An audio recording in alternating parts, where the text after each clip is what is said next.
Welcome back to the WONDERBOX podcast. Cecils, not giving me that face. Welcome back, guys. It's been literally, how long has it been, actually?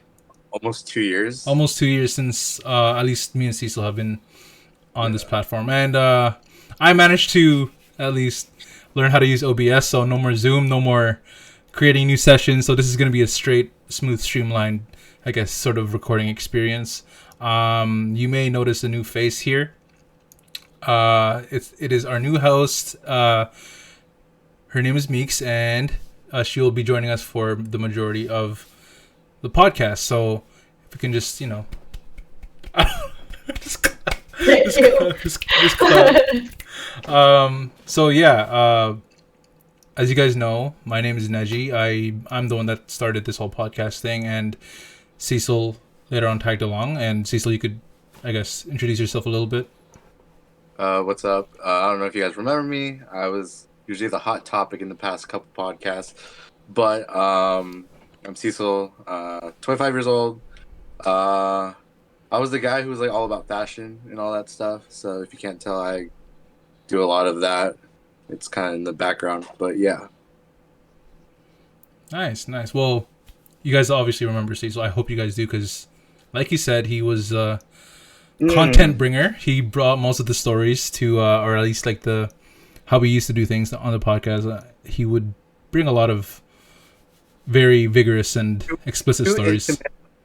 Too intimate of stories. No, I mean, you still said it, so like it's alright, yeah, man. But it's like validly they were very intimate. But was I comfortable with it? Yeah, I didn't really. Yeah, it's all good though. But yeah, so anyways, like I said, I'm Neji. I just turned 26.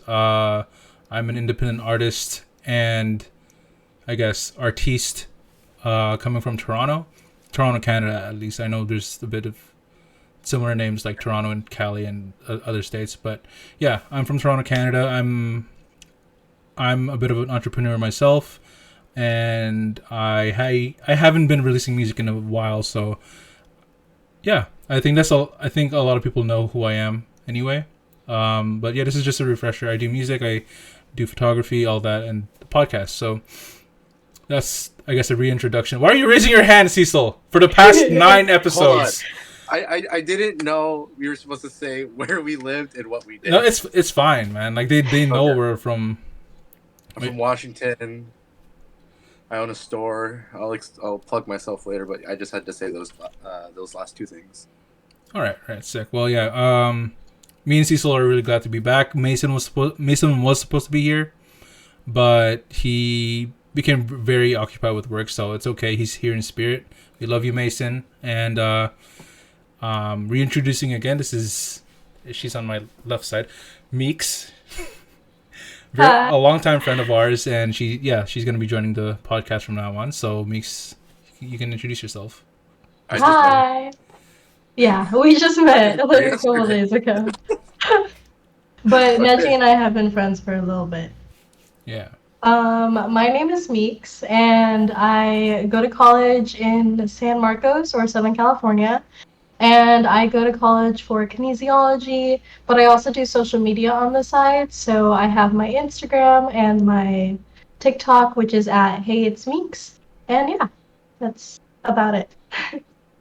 There we go. And as you guys may know, I announced on Instagram and maybe to, like, I guess on the podcast Instagram that the podcast is going to be taking another approach as to how we do things on the show. So what we do now is basically, or at least how the formatting works, is going to be based question or topic based submissions. So we asked you guys, I think for me, at least couple months back, or at least a year back, but we got new submissions as well to submit questions or topics you may have. Any problems you may have that you want answers to, or maybe our perspectives on, and we would, I guess, shuffle through several of those questions, or a bunch of those questions, and pick 4 to 6, 4 minimum, 6 max, and to discuss them on the show. And you guys can actually fill out a submission for a Google form, on Google Docs that I will link below. and or in my bio or whatever, or the podcast bio, so you guys can submit anonymously, or if you guys want to actually be shouted out in the show. So yeah, that's how we're gonna do things from now on, since it will be less of a hassle, and I think it's gonna be a new approach. And yeah, so today we have a few questions that were submitted by some of our friends. And oh yeah, some of our friends. I thought there was one anonymous one, but I was wrong. Anyways, so let's get into it. You guys ready? All right. Yeah. So first question comes from my girlfriend. So she says, "What have you guys been up to since the last time all of you were together for the podcast?" So I think, yeah, that's for me and Cecil. I think Cecil should go first. All right. I'm sorry. What was that? So that was like a year and a half ago. Yeah. Shoot. I think the last time I was talking to you guys, I was slowly starting my business. Mhm. I was doing just Instagram sales through you guys and all that, or just the social media aspect. But I was able to actually get a little shop in downtown Tacoma. Obviously, check out my Instagram at SIPSANDKIX, so Sips and Kicks on Instagram. And then just DM me and I'll send you the location, all that jazz, if you're in the area of Washington. I've been doing a lot of new things. I've been more active on Instagram than ever, as well as I've been brought into working on this new app called Exchange, where we are going to change the whole buying online and all that. But besides that, nothing really crazy. Traveled a lot, worked with some YouTubers, more upscale people in society, but that's about it. Wow. Mm-hmm. Man's making moves now. Matthew Beam, greatest guy ever, 2 million, works with Mr. Beast. It's okay. No, just kidding. Wow, he really flexed like that on. Okay, that's fine. That's fine, Cecil. Little plug, little plug. Little plug.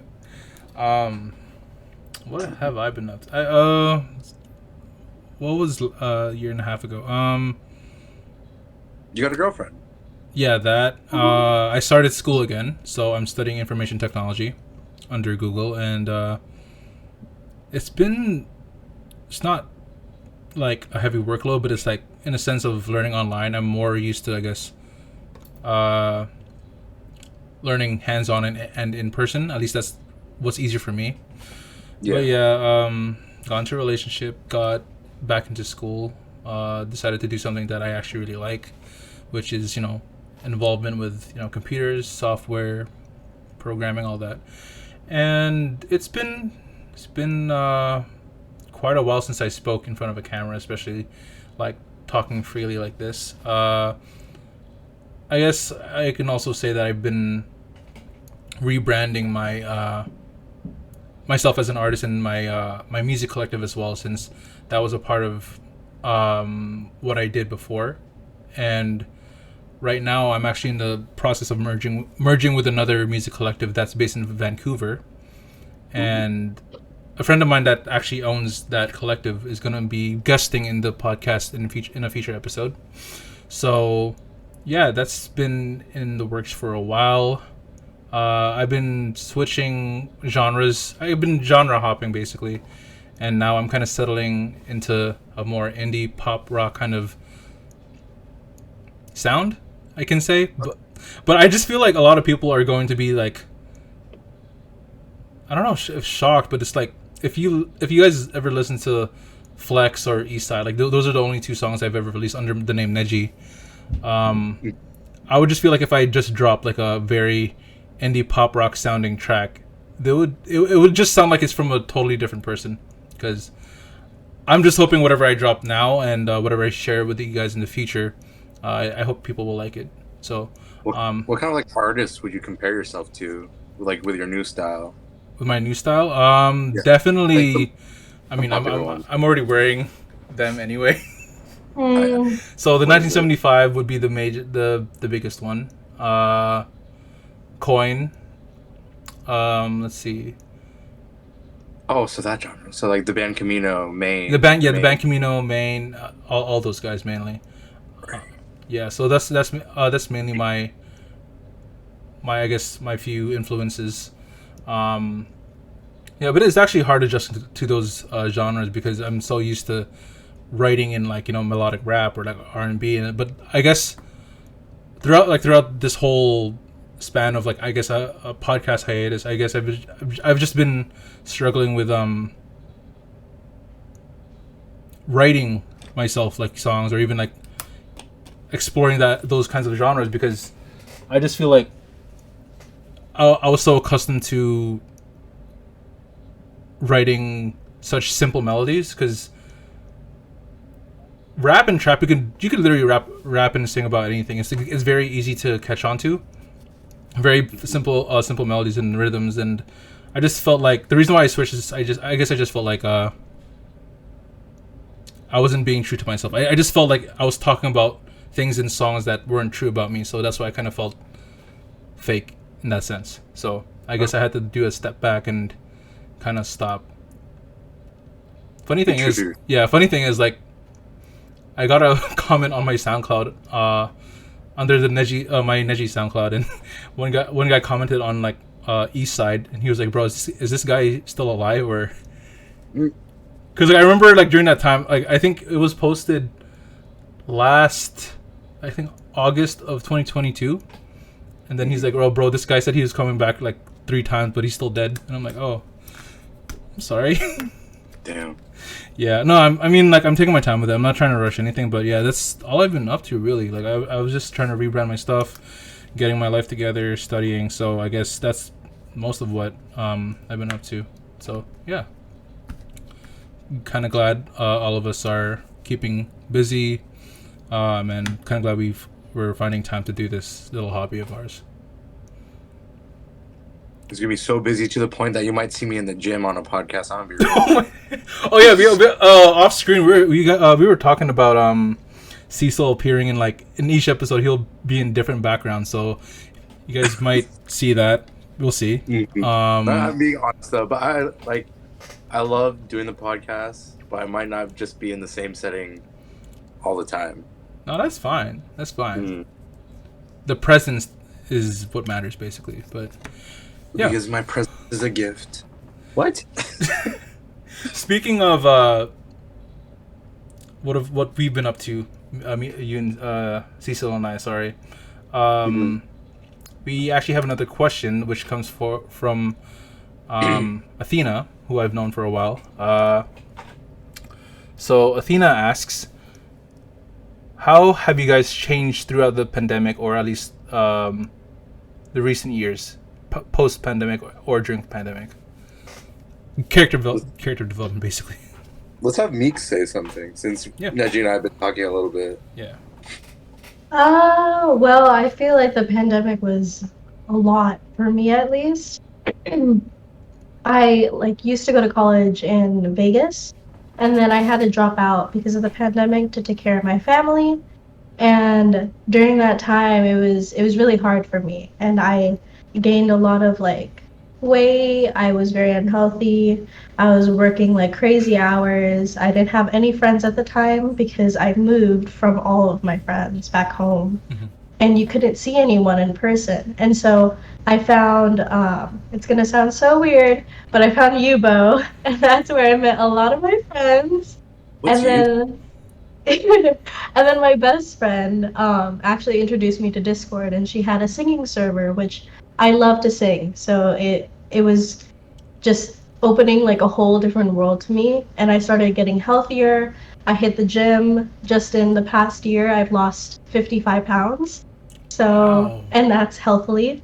And I've just been working to finish college. I'm finishing college in May of this year. So I'm excited, hopefully getting into my master's program. Thank you. And also working at the same time. I work around 60-hour weeks as well as full-time student. So just getting my life back together. It's That's really crazy. Changed. Really cool. Wow. Thank you. That sounds like a really solemn comeback story, actually. Yeah. Thank you.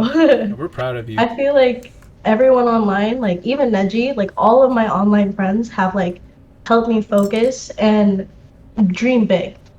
Not just for my college, but like for my social and all my like hobbies, like to sing more or to have fun more and like have games and know when to relax, you know? Yeah, of course, yeah. Wow, Meeks, that's you went from that's actually a story.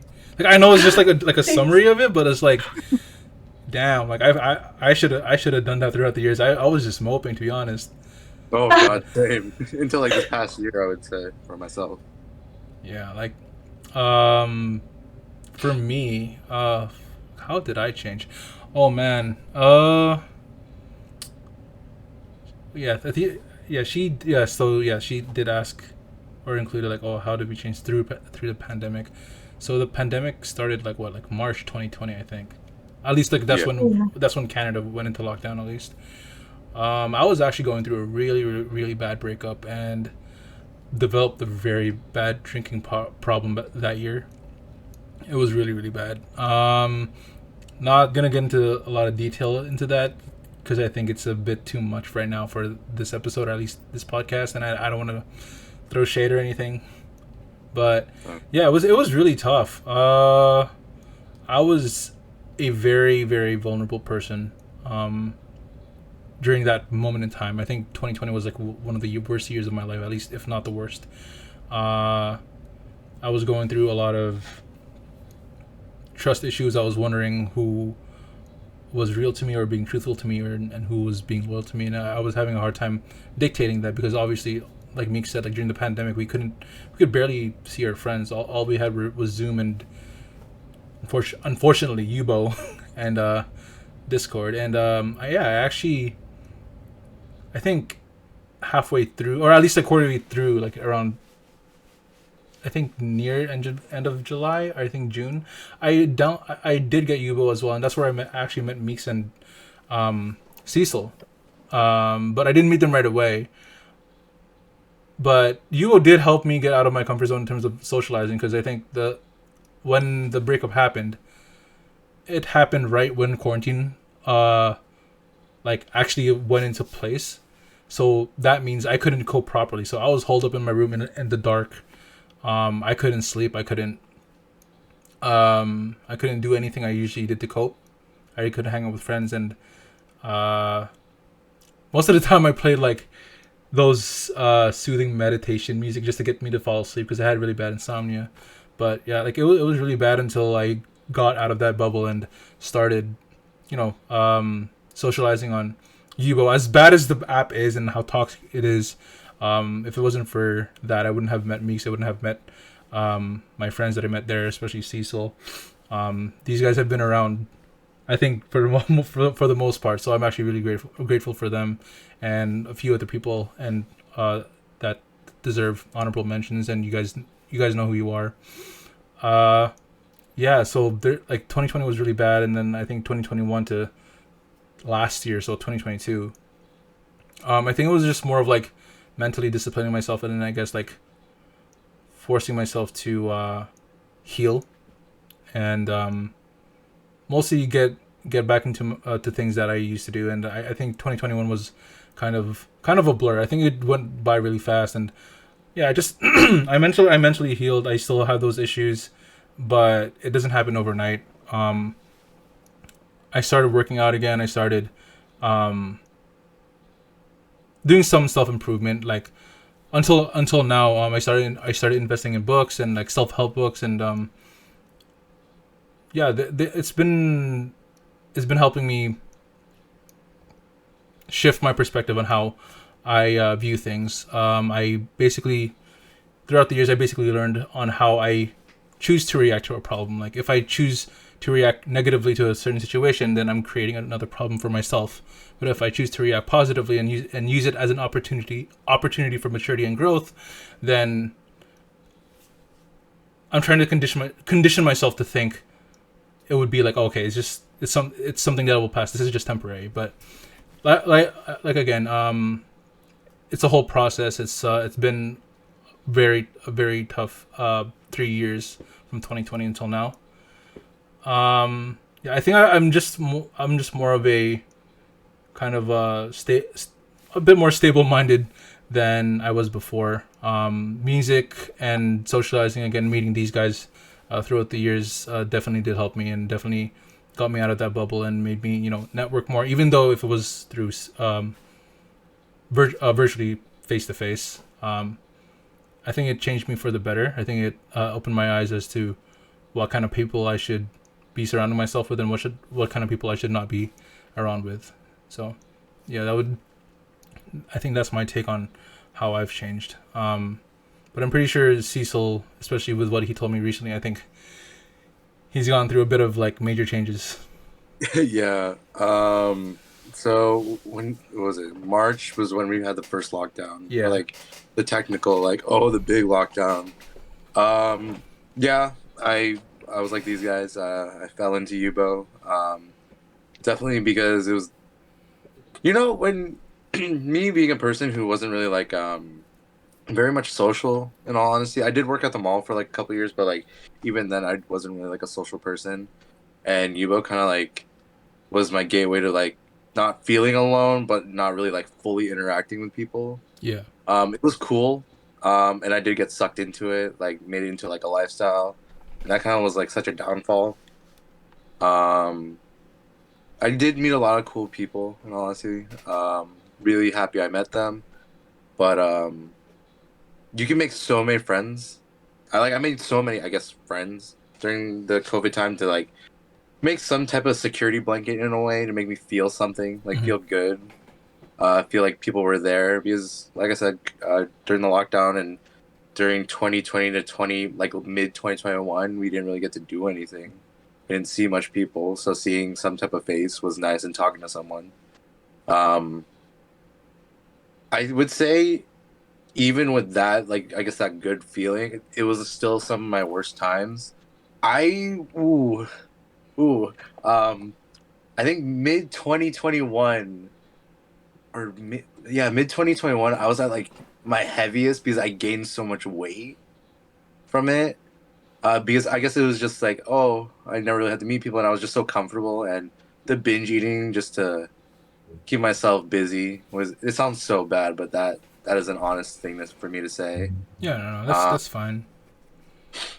there's also the factor that stress and depression was really bad. Like Neji kind of like quoted a little bit about how trust issues was such a big thing.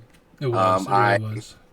I went through a lot of friendships that I thought they were like really great through Yubo and online and all that stuff, but it really mentally like messed me up. Didn't like it. Obviously, who would? But it was not the best time. Sometimes I think about it, I'm just like, dang, I really like did that, like, or like my life was really like that. Um, but kind of fast forwarding now, let's say like end of 2022, or yeah, end of 2022.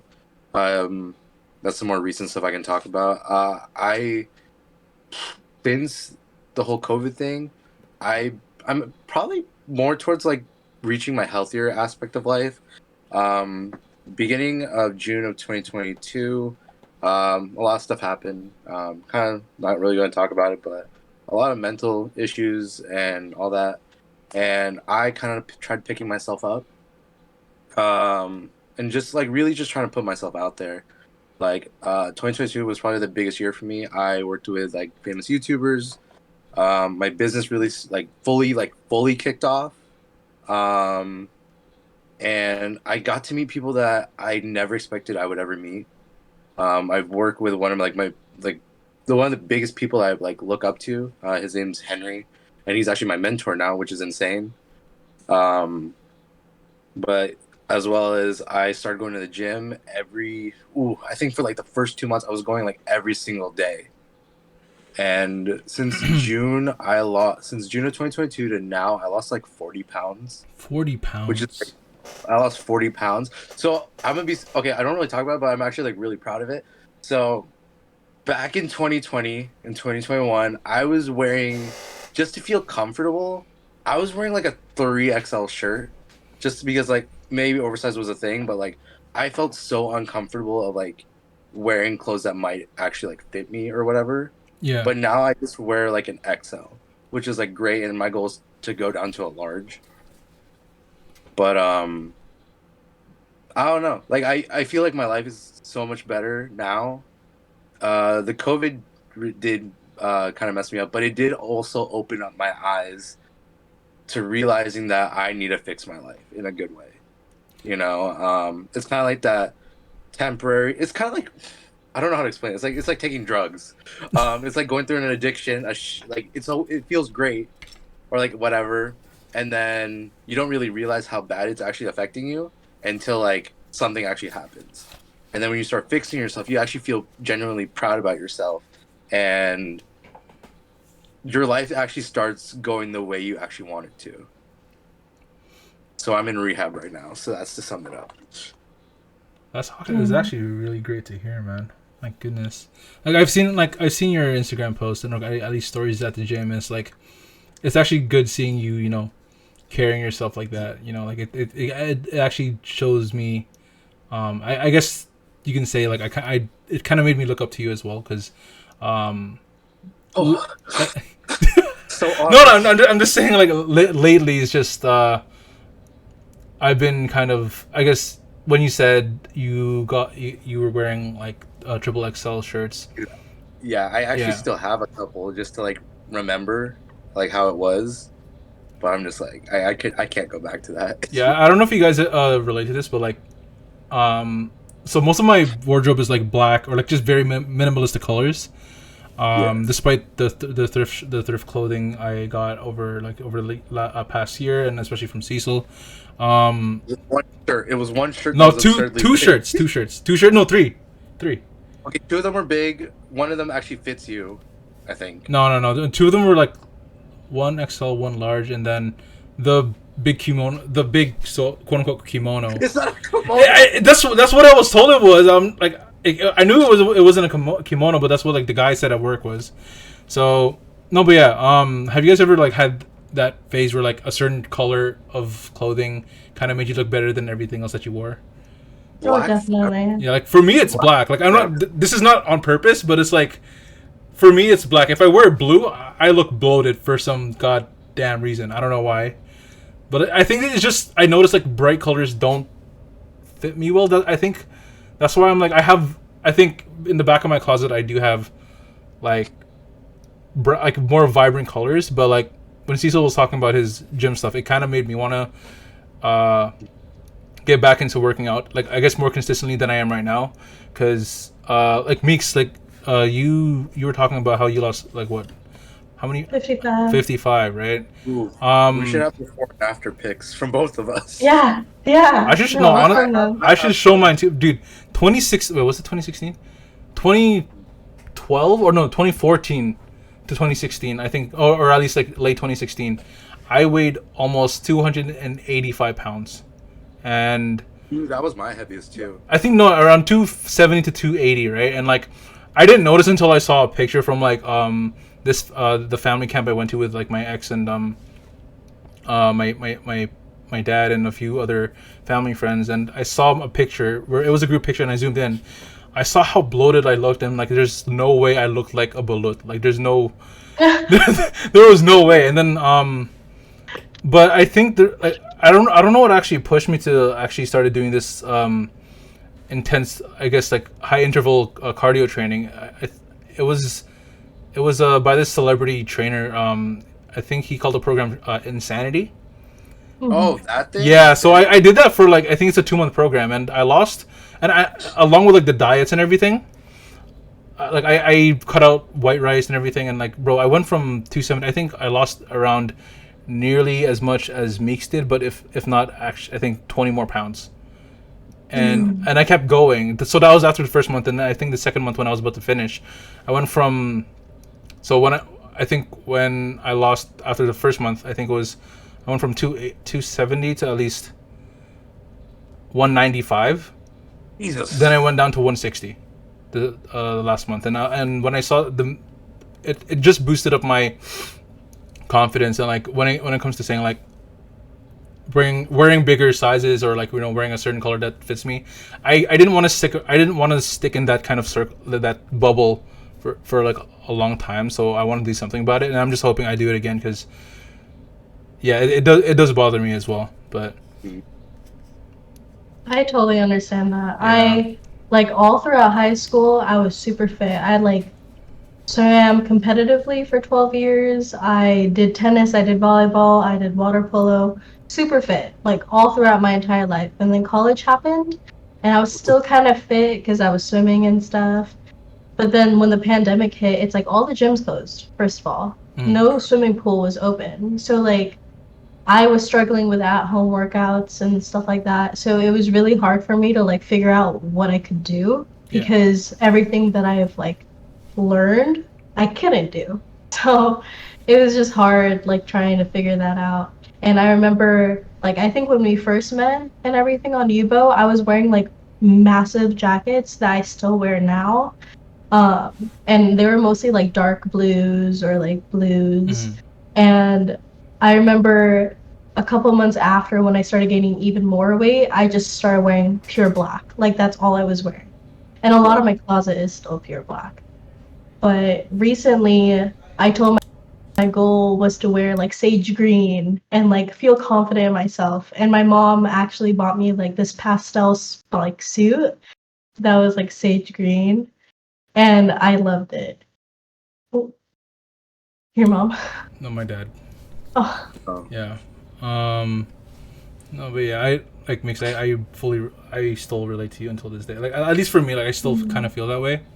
Like I think from when I met you, Meeks, like I didn't notice, but I definitely like now that I think about it, like there was definitely a big change and like holy shit, like I should actually I don't know. I think I should look up to you guys as like I guess good examples because for me like I know I can do it. Like I have a calendar of like the insanity workout sheet or like the calendar, so it would on the spreadsheet I would enter a date and it would show me the potential end date, and I did the last time I did 4 weeks, and I was consistent, but for some reason I just lost momentum and I just stopped, and I kind of just like I started looking for easy way outs. I started looking at skinny pills. I started looking at like root pill extracts of like different like herbs and stuff, and like to I could drink every morning or whatever. But I realized there was no easy way out. I just forgot the. I guess I just forgot how it feels to be rewarded with like that hard work and like how it is to invest in yourself as well, especially health wise too. But yeah, I think for me, like the one motivation that really got me, because there was points like I understand like the whole like diet, like the fast, like the skinny fat pill or whatever you want to call it. And I did have points of where me like within this past year, like working out, I was like, damn, like what are some alternatives? Like I want more progress and all that stuff. Like probably within like the first month, I was like really trying to push for it, but I was like, I don't think there's really an answer to it. But I think one day someone was like, you look a lot different. Like someone who hasn't seen me in a while, they're like, you look a lot different. And I'm just like, do I really? Like, you really like have to think about it. But it's like when someone like, I know it sounds so wacky. Like it's not like we as people, it's normal for us to need reassurance. Okay. It's so normal.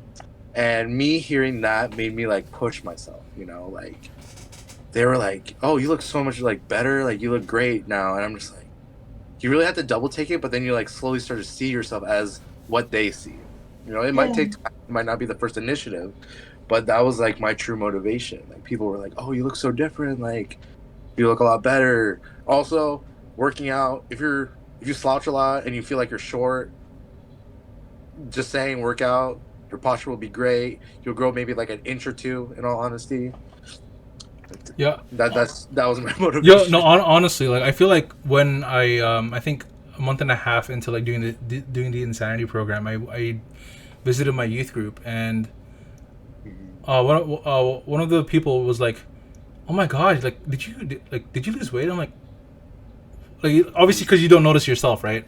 But when people like tell you, it's just like it kind of makes you like, oh, I want to keep going, right? Because like I guess it's just more of that, like when you hear it from people, it just kind of makes you feel like you're actually achieving something.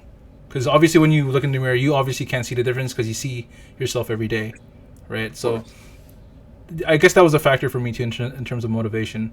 I think my main motivation was just because like I wanted to fit properly in all the clothes that my mom thought I would fit, basically. I felt that. Because like my mom has a habit of getting me clothes that like I mean like she knows like my size, but it's more of like the fit of the clothing. It would be large or medium or like to XL, and then she would think I would fit that. But then those Filipino titos that like kind of pop their collar and they have like the really tight Ralph Lauren polos. Was that you? She made me. She thinks that she thought that was in style and made me wear it. And she's like, "Oh, your tito is Oh wearing it too." no. She's like, "It's a very good brand." I'm like, "Yes, mom, I know. I like Ralph Lauren, but that's not Can we say And- insert Not photo like here or that. something? Can we say like insert photo here? insert." I could get. I don't know if I could find an example, but you know what? Hold on, wait. I'll send you some. Yeah, Yeah. All my Send it. titos are like that. like dude, my mom would just buy me all these things, like which is like what I like, is like with her it's kind of like a hit or miss. So if she gets me like something from H&M that I like a long coat or like like a reversible hoodie, Mm-hmm. it's nice. But if it comes to like shirts and polos, it's a hit or miss. I love her, but it's a hit or miss for me. But yeah, I think it's just I just wanted to look or feel confident in what I was wearing, instead of like like if I would be walking in the streets and I feel kind of uncomfortable, I would kind of like, I don't know if you guys ever do this, because like I I feel bet like your ass was tugging on your shirt. Readjust. yeah, like I would just do You're I would do tugging on this, that right? shit. And I hate doing that. I don't like doing that. I don't want to do that anymore, right? And it's like, I guess I'm just trying to find the same drive I had before to keep going through that. Right now I'm just actually looking for. I'm actually gonna find it. You know what? I'm gonna find it. Give me 1 minute. But yeah, I think sorry. Go ahead. Sorry. Go ahead, me. Sorry. no, you're okay. I think like the point what you said about like how whenever people say like, "Oh, you look great" and stuff like that, and you Yeah. don't see it, and then Cecil was mentioning like he has shirts that he had way before. I remember, I think it was 2021 going into 2022 Christmas. One of my aunts, she had seen me like for Thanksgiving, and then for Christmas she bought me this sweater that was an extra large. I'm 5'2" for reference, okay? Mhm. I'm 5'2", and at the time I was like 150, 155 pounds. Oh shoot. And wearing that, like, I saw the tag and then I put it on, but it fit perfectly. Like, it fit, like, it was oversized, but it fit, like, fine. Mm-hmm. Yeah. And then I remember looking into my closet and seeing, like, all the shirts that I used to love wearing, like, all the extra smalls and the smalls, and I, like, started bawling my eyes out. And then from that day, I, like, worked out. Wow. Ooh, actually, I think one of the motivations for me recently, or not recently, but like during the whole workout process. So, with me doing a lot of fashion and all that stuff, and like me collecting like shirts or like selling shirts and all that stuff, not just shirts, but like I sell a lot of stuff. But I idolize a lot of the stuff that I put on my walls. There was nothing bigger than a double XL in like a lot of the rare stuff I collect and all that. And I was like, damn, like I really want to have like some of this stuff, but I couldn't fit it. So that was like another motivation to like actually working out, is to actually fit. Like most of us, like we want to fit in clothes that we want to wear. We don't want to resort into, oh well, there's getting something that's close to it, but in a bigger size. But that was like one of my big motivations, is to actually wear the stuff I wanted to wear. Truly, Yeah, and feel comfortable and feel good. yeah, and not like stretching my stuff out like that, like constantly. Oh, This is I actually this found is like really I found the photo, the before and after. I'll actually insert it in the video somewhere in the black spaces, for the viewers, so they don't have to look at the phone. But I'm just gonna zoom in onto the before. So I think this was, 2014. So this is, I'm gonna gauge around maybe 230 pounds. So I look like that. And then okay. 2016. Oh wow. Yeah, Grass. like I think I How old lost were you? 2016. I forgot. I don't want to do the math. Oh, you're 19. You're 19. 19. 19 or 20. Yeah. So from there, I went from 226 to 175, and then that same shirt right here, I wore it and I did another before and after, and that was basically it. Ooh. Oh, Yeah, that's so and great before and after. Yeah, it was. Here's another one. But wait, I was like, because like when it came to wearing suits, like I didn't know during that time. I didn't know how bad it looked. I looked like a really bloated, uh, scammy real estate man that couldn't sell houses. Like dead ass. I'm We not love that. even. No, I'm not even. Oh, Neji, that's you. That was me. And then yeah, I cannot see that. and I then can't. that was me like a year after. That's good. Yeah, I was so like I gained so much confidence. Not like narcissistically speaking, but like it was just I was confident in myself. I could like walk out. I I could basically strut the walk if I wanted to, and like I was openly socializing. I wasn't slouching. I wasn't kind of hiding away or tugging my shirt like I'm doing now. What? I don't know. It became a habit over the years, but like you get what I mean. It's like Yeah, I get that. I guess I just wanted to get I'm still at least right now still trying to get back into that. Yeah, let's move on to the next question that we have. Oh, man, like usually at this point in the podcast back then we had a sponsor. Oh, Yeah, I'll sponsor you guys. No, just man. Yeah. So the next question comes from Athena again, and at this point, honestly, Athena, thank you. We love you.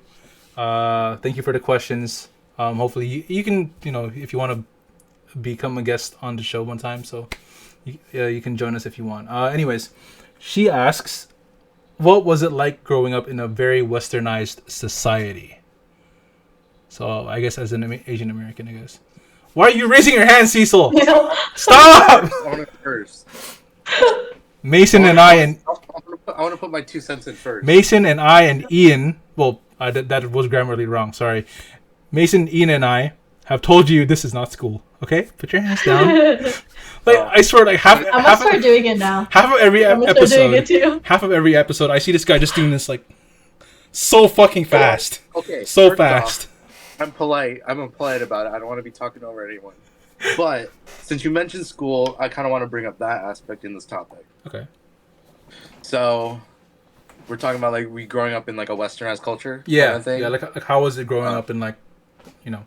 So my parents moved out here. So my parents aren't from here. They came in like mid-20s from the Philippines, or like when they were like mid-20s. Had me and my brother, and we went to private school from preschool to senior year of high school.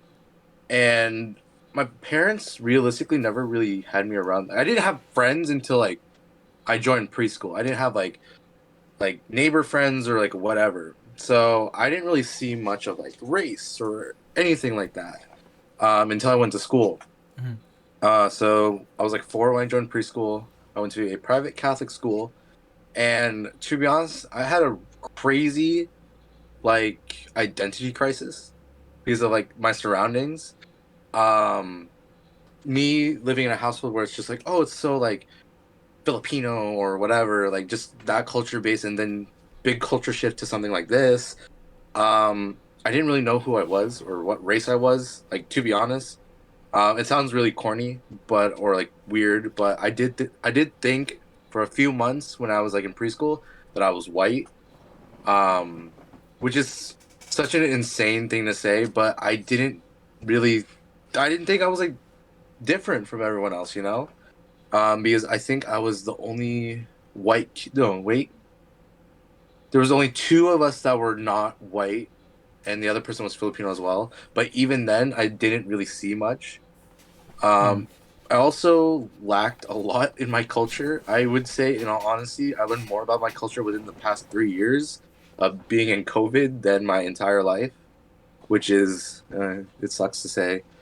But growing up in majorities of schools that's just white based, or no, okay, not trying to say it in such a negative way, but it's like I didn't learn anything about my culture. I just merged myself into the lifestyle of like very Americanized aspect, to say the least.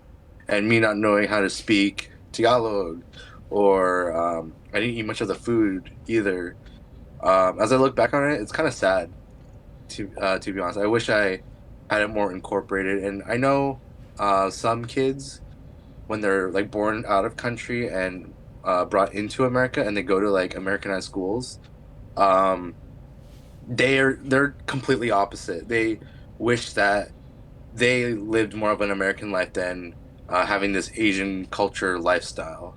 I watched a lot of Fresh Off the Boat, to say the least, to understand it. But I don't know. Like, am I mad about how I was raised? Not really. But do I wish there was something a little bit more culture aspect into it? I wish there was. Yeah.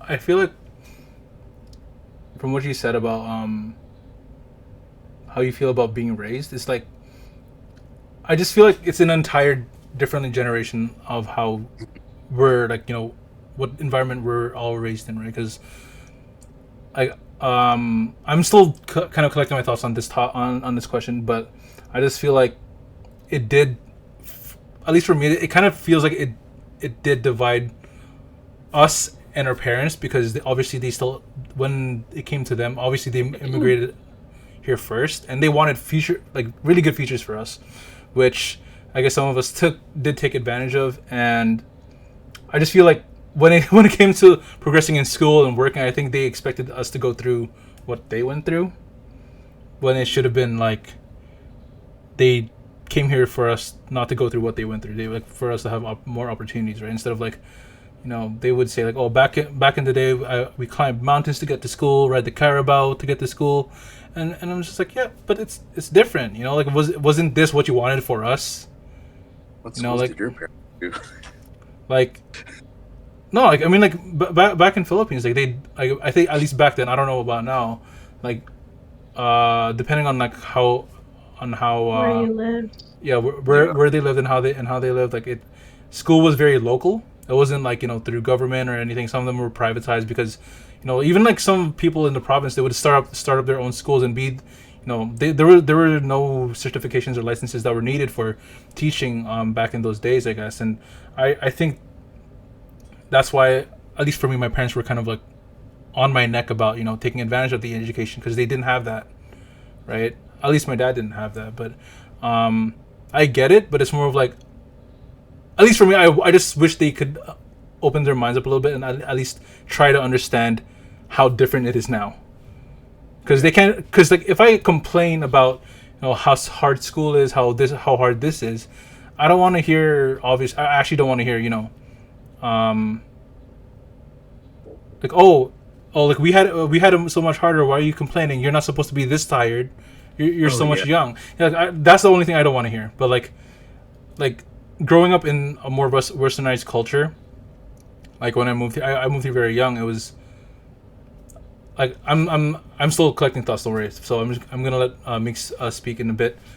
I guess it's more of like, it's good for me because I don't have to go through the struggles that my dad did or my mom did. But I guess it's just it was more divisive than it should have been, basically, right? Because like all of us grew up in Western culture, while our parents still want to keep us in that traditional bubble, which is not supposed to be like that. That's all I have to say for now. Yeah. I think it'd be really interesting to have somebody whose parents were us, if that makes sense. Oh, I've met a couple like that. Because my cousins are like that, and they were raised differently from how I was raised, at least. Because I was born in the Philippines. I came here with my parents when I was like 2 or 3. Mm-hmm. So of course, I don't remember too much. But when I was raised here, they just kind of kept me a little more sheltered. Like I couldn't play with like the people around. I couldn't really play with people in the community because, we're not from here. We don't have a lot of family here. So they're really, really scared that I was going to get taken or something, And for school, it was mostly like American communities. So we had white, we had black, we had Latino. And thankfully, I kind of look Latino. So they kind of like adopted me into the culture. But we have less than 1% of Asians in my community. And it was really hard because I would try to like talk with my Latino friends or my white friends or my black friends, and they'd be like, "Oh, you do that at home? Like, why do you take your shoes off? Like, what are you eating? Why are you eating that?" And it would be like adobo or something, or like sinigang, or if I ever bought like a sushi bake or something, or any type of sushi, everyone would be like, "Ew, what's that smell? Why does it look like that?" And it got to the point where I hated bringing school lunches. I would dump out my school lunches. And looking back, I'm so like sorry to my mom because I know how much love and effort she put into making all of that for me. But I just got so bullied in elementary school and middle school for that that it like hurt. Like I could not. And so I like got really unhealthy, or I would like use my money that I found or like money that I had to buy school lunches so I could fit in with the entire crowd. But it was so hard, like growing up. I don't know. No, I get that. Yeah. Actually, it's kind of funny since you mentioned the whole lunch thing. I was kind of the opposite. My dad was like feeding me like plain like ham and cheese sandwiches and peanut butter sandwiches, like the What most the like heck? American Yeah. stuff. And it was funny because I remember so my mom used to have she had to like drop us off early for like it was called extended care, and we were dropped off at like 6:45 in the morning and school started at like 8:30. um I used to eat like breakfast, and I used to have like champurrado and all that stuff. Mm-hmm. And people were like, "Oh, what is that?" But I felt like so cool and all that stuff. Um, when I explained like, "Oh, this is like it's basically like like what is it? Chocolate Chocolate like Chocolate rice rice, or chocolate pudding porridge, whatever. Yeah. porridge. and all that stuff." And they were like, "Oh, that sounds so cool." Maybe it's just because like it wasn't like actual like real food, but there's Mhm. other aspects where I did bring like Asian food and people are like, oh, that's like so cool or whatever. I'm just like, I don't know, maybe I just experienced a different crowd. Mm. But I know I wished I had more like Filipino food when I was at school than the American food that my dad gave me, like ham and cheese sandwiches and peanut butter sandwiches and all that. Yeah. I think once I got into middle school, like people started getting like a lot like nicer about like what I was eating. It was only because we had a lot of fish. Like I grew up with like lots of fish. Mm. So people who don't eat fish a lot, they don't like the smell. So it was just hard. And then keeping it in a lunchbox and everything, It would trap and the then Right. smell, right? everyone's would Yeah. smell like that. Yeah. No, I get that actually. Oh shoot, Yeah. yeah, maybe I didn't have fish that much when I was younger. Bro, when I was growing up, like in elementary, right? Like I remember my lunches were very mixed up. Like it would be like, chicken nuggets and rice, or like just Dude, like goated. six pieces of lumpia with like sweet and sour sauce, right? But like that's typical Asian food, or like Yeah. basic lunches, right? But I remember I forgot what grade it was. I don't know if it was like grade 5 or something, or I think it was grade 3. Actually, I think I might be off, but I brought. I don't know if Cecil knows this, but mix. Do you know mungo? You know Yeah. what go is? Beans. Mungo, like The the beans. mungo beans, bro. It is. That's my favorite. Like besides kare kare, that was my favorite, right? And when I brought it, like I think that was the last time, at least in elementary school, that I brought mungo, because like one of my friends who was not Asian, right? They were more lighter skinned. I don't want to say white, but they were basically like, yeah, they were Canadian. And obviously Never mind. he was like one of those like kids that were very stubborn, and I guess in our language makulit. Mm. So I was eating at my at the table, and then he came up from behind me. He's like, ew, why is he eating vomit? And I'm like, and everyone started like crowding around me, and that I swear to you, I think that's when my anxiety started. And they were like saying like, oh, what is that? And then like I noticed some of my Filipino like classmates were trying to explain to them, right? But then like obviously all of the kids were too like kind of nosy and excited to see what everyone was kind of like commotioning about. And I think during that time, I told my mom, I'm like, Mom, please, like, I want to eat this at home. I don't want to bring it to school, right? If it's school, like, at least like buy me like a McDonald's cheeseburger or a Happy Meal for lunch, or maybe like chicken like dinosaur nuggets for lunch or something, right?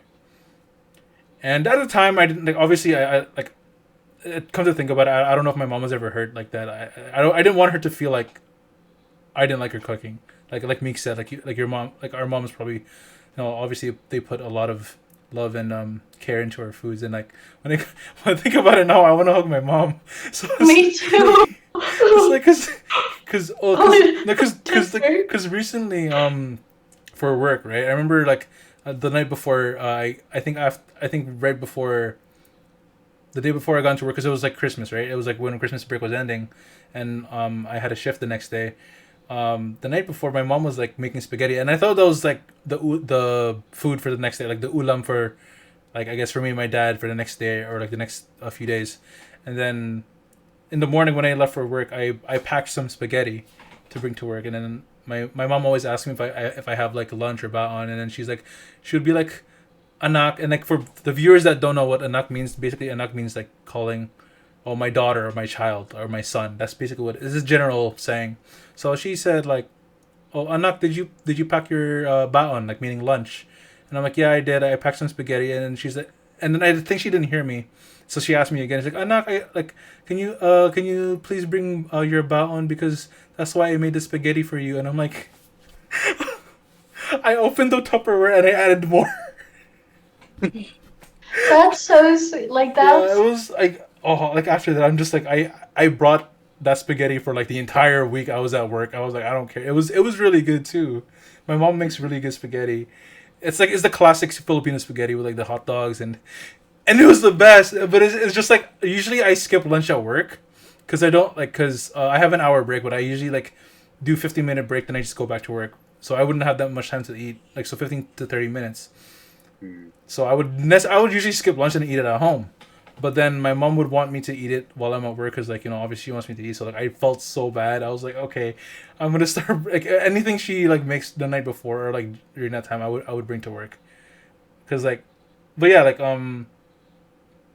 grow like I think bring that mungo and like being crowded like that, it was like, oh my god, I didn't.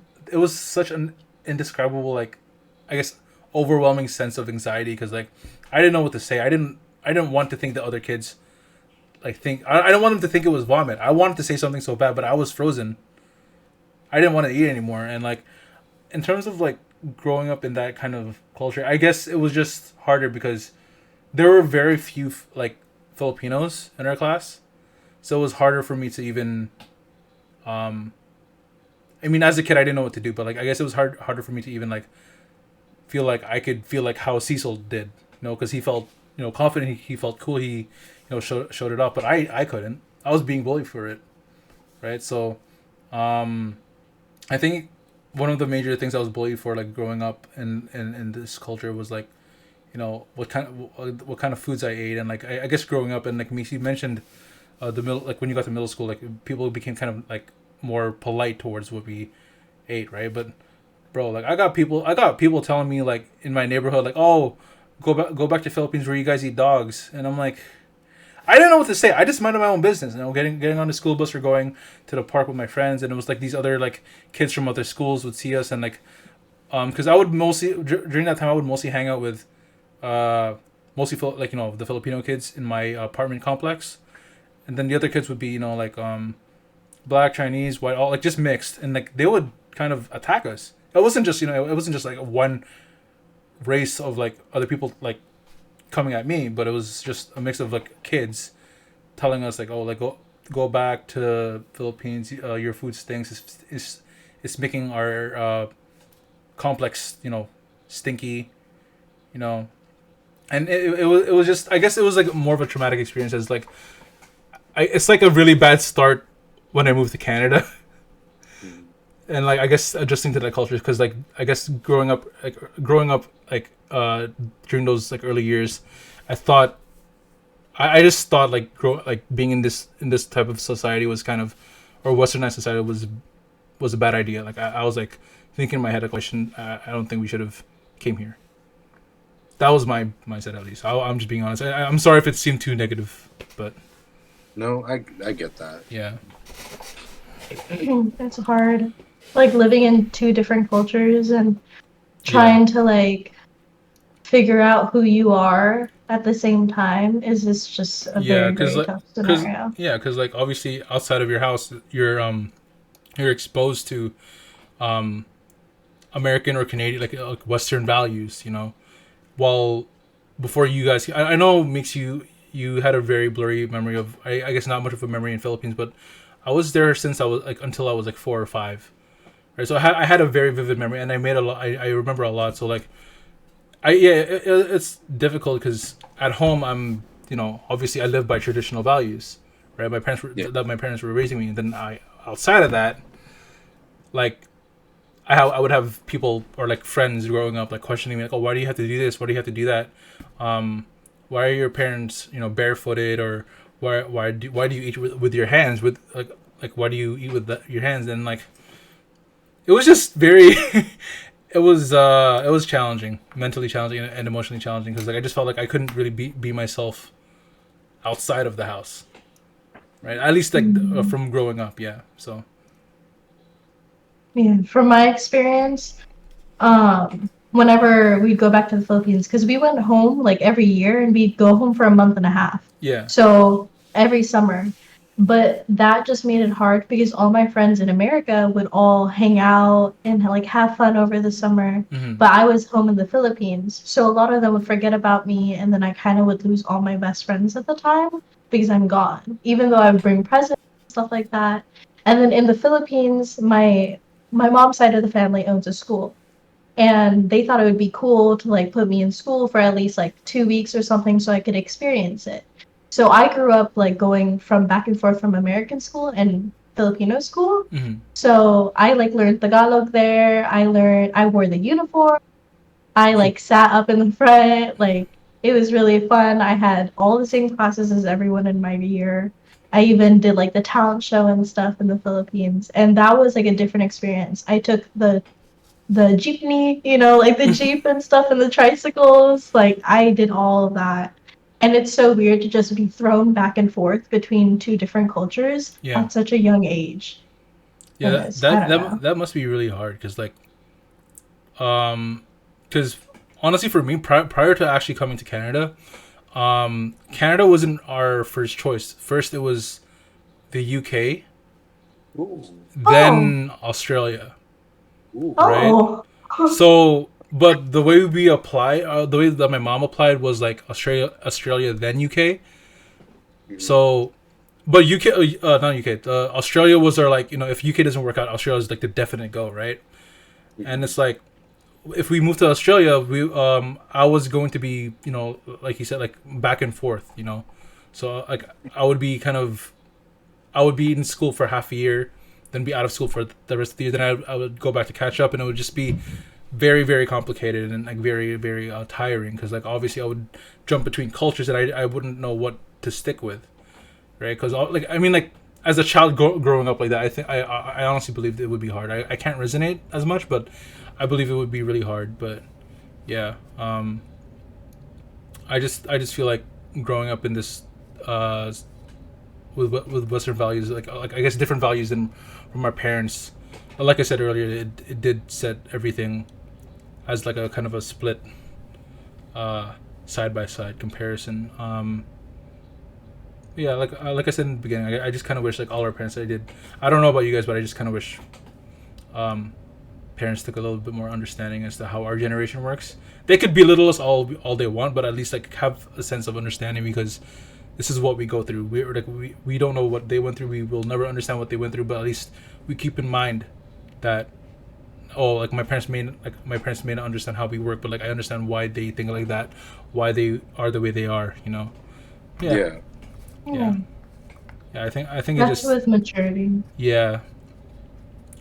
Yeah. Speaking of like growing up in Western society, I think Athena submitted most of these questions. So Athena again says, how was it growing up in a culture affected by the community we grew up with? So basically, I think it's the same kind of question.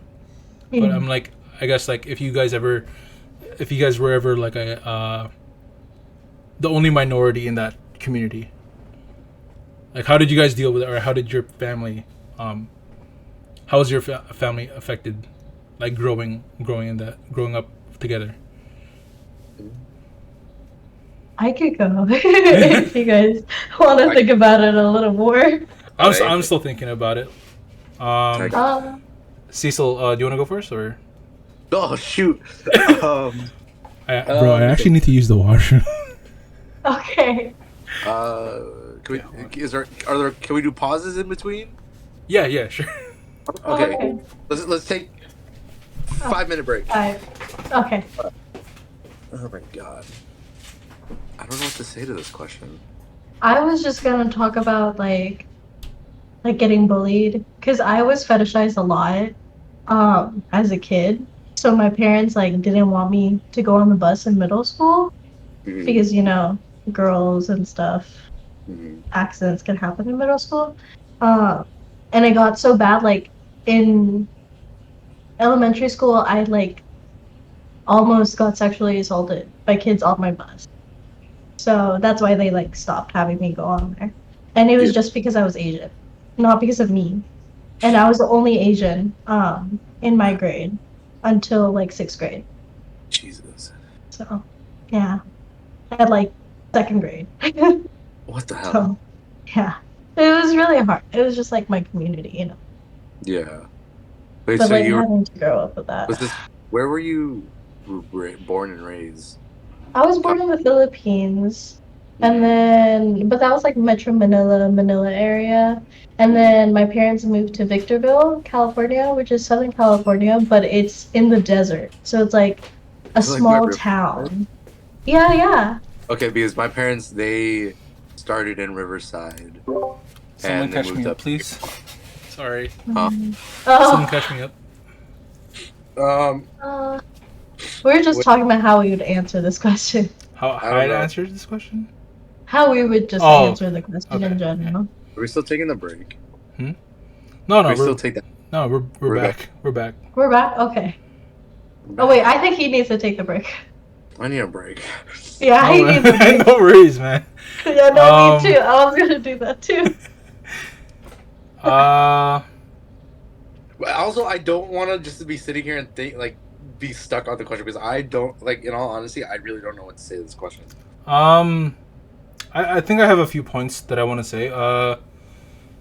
I wasn't the only minority in growing up in like the apartment complex that I was living in. But I feel like that moment in school when obviously like I stated before, with the whole lunch situation, I think that did affect me a lot, and it also affected me, especially when like other people that were not Filipino coming to our house and seeing all the food. Yeah. I guess the way it affected me was like I was kind of nervous and I was kind of anxious on how they were going to react to the food, right? Ooh, actually, because like part of the question. Because like again, I didn't grow up in like a one race neighborhood. It was very, very diverse. But the kids that were constantly attacking me were for some reason they had fun making jokes or like bullying the small Filipino kids. I'm still reading. Sorry, I'm rereading the question. I think the way when I went through those things, it was kind of nerve-wracking for me because I remember our neighborhood would have like these little I guess not food trucks, I guess like food festivals in a sense. Yeah. So I guess even though it wasn't my house or like because I would still have my non-Filipino family friends or like new people that my family would make friends with, they would come and like they would make them taste the food. It would just make me nervous, I guess it kind of growing up in this culture affected by, at least in my situation, kids that make fun of Filipino, because I was in a sense ashamed to show my culture because I guess I wanted to like showcase it in a way where like, oh yeah, I'm proud to be Filipino. I'm proud to grow up here, especially like sharing my culture, like sharing parts of my culture with everyone. But it's hard when you have people that openly make fun of you for that, right? And it's like, Mm. I guess that's one. I believe that's the biggest challenge I had to face growing up because, I guess like, besides now, because everything wants to be diverse, everyone wants to be inclusive, right? So, Mm. but I think during those times, as if I'm talking about it, if it's 1960s, during those times, uh, it was just nerve wracking for me. I don't know about my parents. I'm pretty sure they faced some sort of backlash as well. Like they've never spoken to me about anything like that, but I'm pretty Well, sure my they. parents did. Yeah, like my, speaking of other family members, I think growing up, my cousins and I guess my family in the U.S. Right? I think they went to, was it Disneyland? I think it was Disney Orlando, and I remember this is some sort of like I guess like very racist racial judgmental Group. situation going on because like I remember my aunt told me that they were parked at they parked for at in the parking lot in Disneyland Orlando, Florida, and then they saw this like small turtle, or at least like a smaller like a medium sized like turtle like crossing the road, and like everyone, and I guess it was causing traffic, so they went out of their way to pick it up. And I'm pretty sure that like because when all of them went to pick it up, I think I'm botching the story. Oh, are you okay, Cecil? Sorry, I had to reset it. Oh, yeah, I think I'm botching the story, but like essentially, my family just went to I guess pick it up and move it across the street. Mm-hmm. But then they told me that while they were doing that, a lot of people were kind of I guess leering at them, Yeah. Mm. like as if they were gonna eat the turtle or like taking the turtle home. Yeah. So I guess that kind of like stereotypical, like as if like we do those things, or at least like we always do those things. Like especially if it's not part of our culture. Sorry, I'm drinking. I'm It's okay. drinking water. It's okay. Okay. So what's the question again? How was it growing up in a culture affected by the community we grew up with? Okay. Like you already heard my part. But like no, to end my statement off. I think I can feed off of that. I can mention like birthday parties or whatever. Or Yeah, like I think, but for me, over the years, it kind of just melded together. I guess it kind of like everyone got more. I think things just got more inclusive over the years. So I'm kind of glad it did. It was just tough growing up with that, especially like when people would just make fun of the little tiny Filipino kids running around. How long have we been doing this? This podcast or a question? Yeah. About an hour. An hour 13. It's not bad. We used to do longer. Mm. Is this our last question, or do we have one more after this? One more. What's the last one? Did you want to answer this one, Cecil? Like the one that we just answered? Yeah, I can answer it. Yeah, I can sure. give some. Yeah. We're gonna. You can share your wait thoughts for with it. My thoughts are like, dude, I'm gonna be honest. So when growing up, I had like one birthday party ever. Well, one birthday party. Yeah. So like when I was growing up, I only had like one birthday party. Yeah. Just because like of the cultures like stuff, it's like all my friends were white, and like I was always like you were saying, like I was always afraid of like having the food that I wanted there, and like seeing how they would eat it or whatever. I think my parents kind of like tried to like make it somewhat white American white, friendly by like trying to like do like pizza or whatever, but it was like I never liked it or whatever. I wanted like certain Filipino food, and That's why I never had like another birthday, is because I didn't. It felt like when I was doing a birthday party, it did not feel like a birthday party that I truly wanted. You know, Mm, it felt like I had to cater to everyone else at the end of the day, which kind of sucked. Mm. I see. Okay, Yeah. I think that's a good answer. Yeah, that's a so really when are good we? answer. Are we gonna say three, two, one, go? For what? Now I we're thought we back. took a break. Are we back? Are we fully back? Yeah, we're fully back. Oh, okay. Yeah, yeah. So you want me to just restate it and all that stuff? Hmm? Oh no, that was a good answer. That was a Oh, good that was a good answer. I Oh, thought we were good. still on a break. Oh no, No, no, no, pause. no. I thought I'm confused now. Oh, that's why I turned my cam Oh off no, because I thought we were still on a break. that's fine, Meeks. That's fine. It's the first Oh, we're just episode. gonna go with it. Yeah, Okay. but just go with it. But yeah, like in all honesty, that was like, dude, it was. I forget how old. I think I was like 7, and that was like my first and only birthday party. And like also the factor like, besides like the food aspect and all that stuff, I was like heavy into anime and all that stuff. I was like crazy heavy into it, and I wanted at the time I wanted like a Pokemon Yu-Gi-Oh birthday party.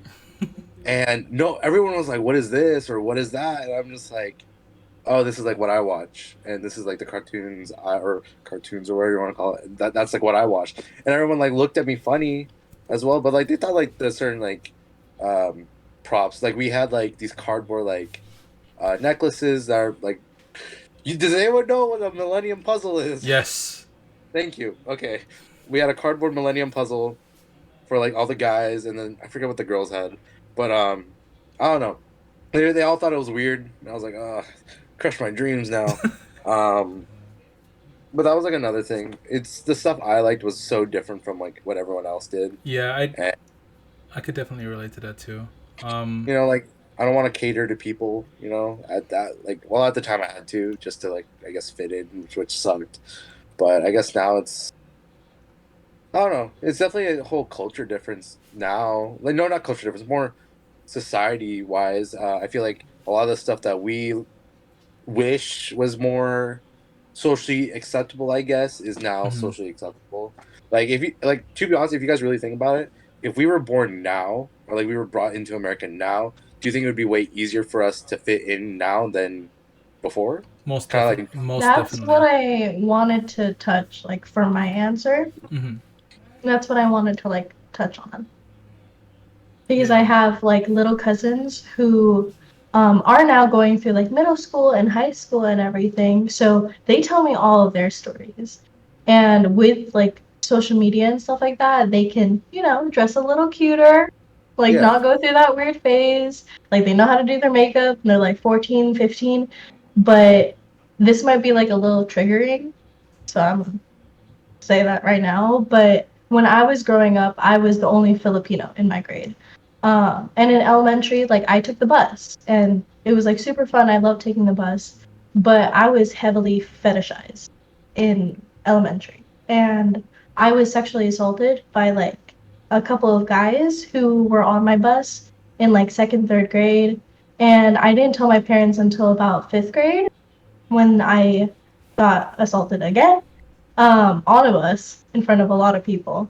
So I finally told my parents, and they stopped having me take the bus. And so sixth grade, seventh grade, and eighth grade, my parents started picking me up from school from then on, and then in high school as well.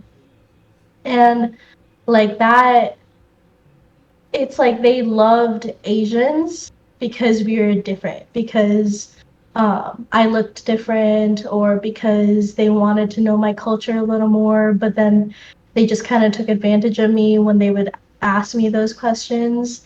And that's kind of what my little cousins are facing now.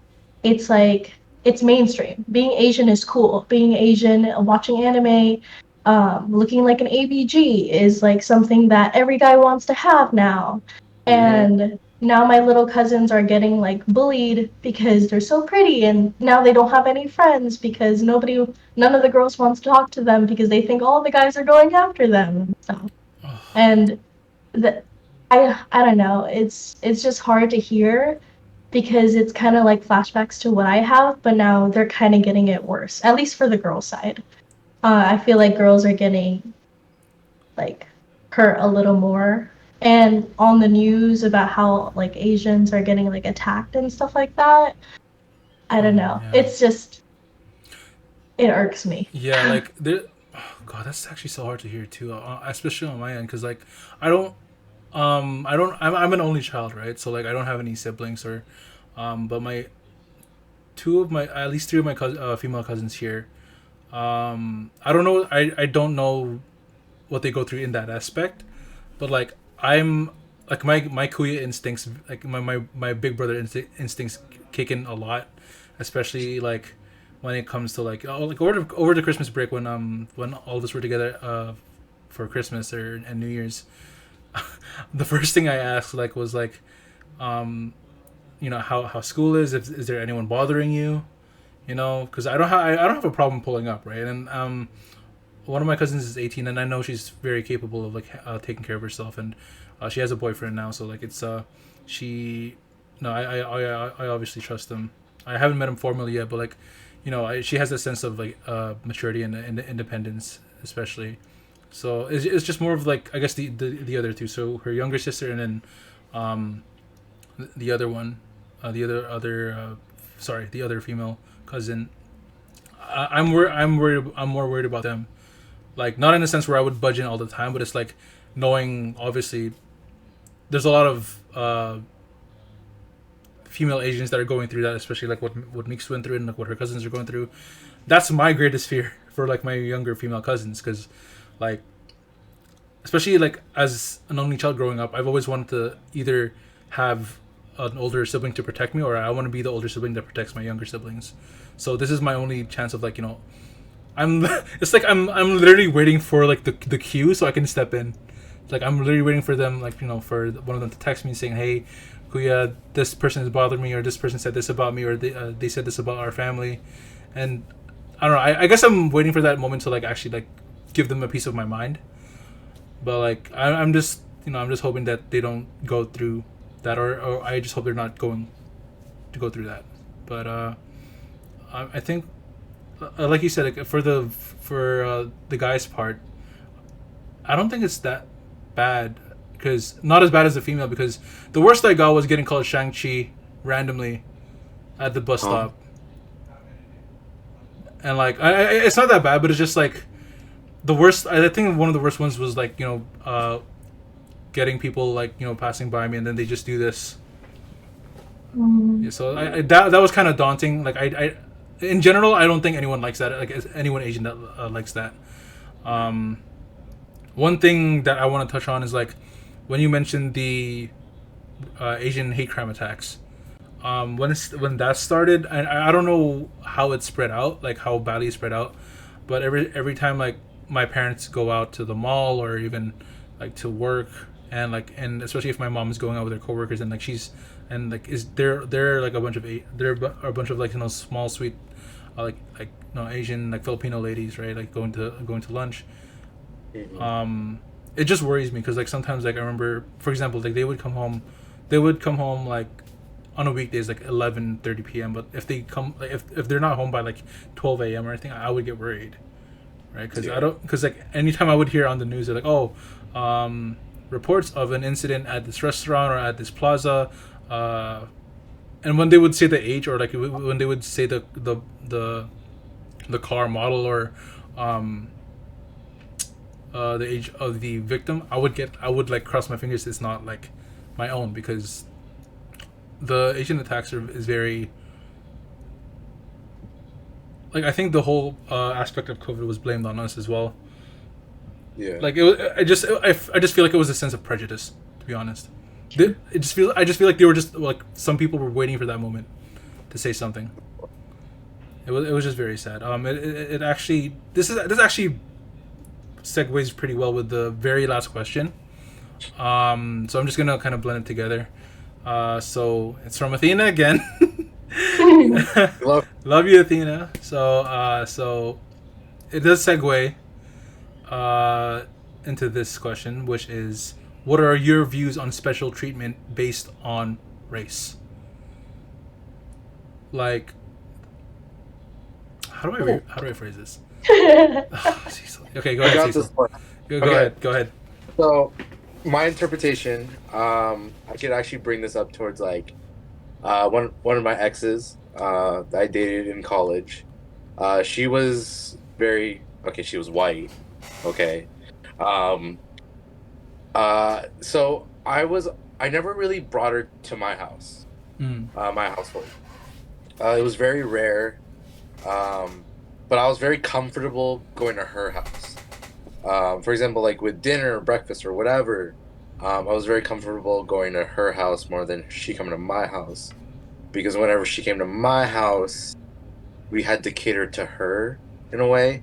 Like my parents, like they made us like adobo or like pancit and stuff like that, or lying, goated, known such a goated Filipino food. If you know, you know.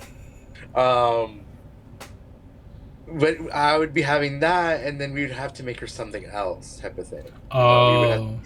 that. Is that what the question's asking, or am I just like going off the grid? No, no, no. I think I don't think that was the question. I don't think that's just. I don't think that's what. What is the question? Wait, I'm losing track. Wait. I mean, Basically, it does go with the last yeah, question too. yeah. So Yeah, it's basically like how like what are your views on special treatment based on race? Basically, it's Oh, like I think it's like the privilege each race gets. I guess in terms of unfairness or fairness or like how, for example, it's like I can't even think of an example. Hold on. like it's just like not like it's just our perspective on it. Yeah. What are our views on like, privileges that like if that other people get? Like how like for example, um, if for example if like I bring my white friend to a Filipino family junction, everyone would turn their heads. He'd be the only like a non Filipino Okay. there, and like but if you're a Filipino, you're automatically accepted. You know. Ooh, that's actually yeah. Yeah. So I get that. What is it? If I bring like, ooh, actually, yeah. And I would okay. I'm gonna put our eyes and like where we're standing right now as like Filipinos. So for example, like when I used to invite friends over, um, depending on race doesn't matter. Like Filipino, like so relaxed, like you said. But if I brought like a white person, we're gonna use my grandma as an example. White person, my grandma looks at them like I don't know. My grandma like favored like white people in all honesty. I don't know why, but like that's like a thing though. That's like a crazy thing where, um, I guess my grandma's generation. So my grandma's like late 70s or something. Mm. They really like idolized white people, which was like the craziest thing to me. We were just like average, and then anyone else was like they looked at them funny, whatever, you know. I think it's kind of wacky in my opinion. Just I feel like race or like culture or whatever differences, like it's there, but I feel like everyone should just kind of be like looked at kind of the same, in all Yeah. honesty, or treated the same. For example, like if I like when I'm older, when I have kids, and we'll see, um, and I marry like a Filipina, and I have like a Filipino family or whatever, and my son or daughter or I don't know who whatever, they come home with like a friend of different culture. I don't think I would realistically like try to adapt to them. In all honesty, I want to see like how they would adapt to like with our stuff, because I don't want to take away a culture from my kid because of their friends or like whatever they're around. That's the thing. I really don't Yeah. want to take them away. Yeah, like I think my touch on this topic or question. I think like okay, this is kind of like a negative touch like for a bit. Um, I think it's based on special treatment or unfair treatment. This would be unfair treatment because there was a one point in time in one summer where my youth group went to a youth retreat, right? Like I guess like a small camp getaway for like I think a few days. It was up north from us, and the majority of the people that were running the place were not, I guess, like there were barely any minorities there. Let's just say that. Like we were like, it just looked like we were the only minorities there.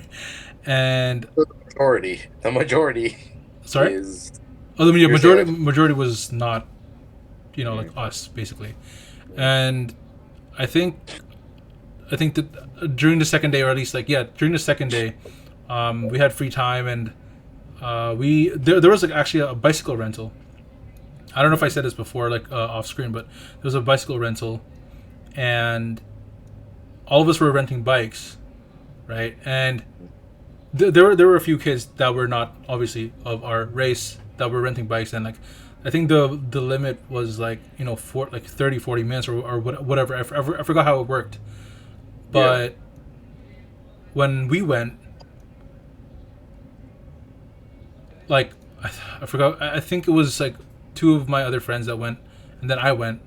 But when it was our turn to like rent the bike, they said, "Oh, 20 minutes only." And then we had one friend that was black, right? He was Jamaican. Yeah.